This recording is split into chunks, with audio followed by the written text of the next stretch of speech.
Si tu répètes ces 2 étapes tous les 4 semaines et demie sur ton évier, tu t'assures d'éviter des problèmes et tu peux même économiser pas mal d'argent.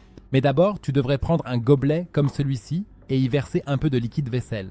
Il faut en mettre assez pour que le gobelet soit rempli à 1/3 de liquide vaisselle à la fin.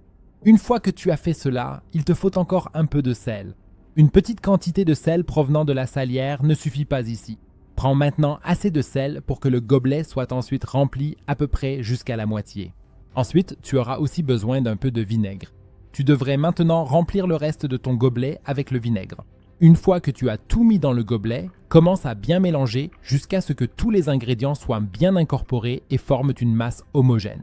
Quand tu as fait cela, tu peux déjà mettre ce mélange de côté car nous allons maintenant en préparer un deuxième. Pour celle-ci, tu devrais prendre un autre gobelet, puis un peu de bicarbonate de soude, environ 40 grammes, et maintenant chauffer un peu d'eau à 60 degrés car tu vas la verser dessus. Nous voulons que le bicarbonate de soude se dissolve et se mélange à l'eau.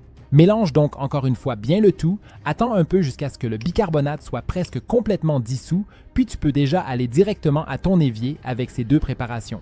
Ce dont nous avons besoin en premier maintenant, c'est de notre mélange de liquide vaisselle. Tu devrais maintenant le répartir complètement dans l'évier afin qu'il y en ait vraiment partout.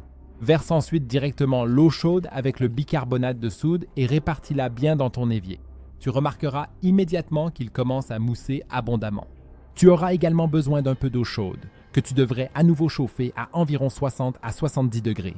Verse au moins 1 litre de cette eau directement après avoir attendu 15 minutes. Tu constateras immédiatement que l'eau s'écoule très rapidement et très facilement, car tu résous ainsi 2 problèmes à la fois. D'une part, ton évier ne sentira plus mauvais car les odeurs désagréables sont éliminées et tu peux aussi retirer les dépôts légers de l'évier. Ainsi, tu n'auras plus jamais besoin d'appeler un plombier parce que ton évier est bouché. Fais donc régulièrement cette astuce et tu n'auras plus jamais ces problèmes.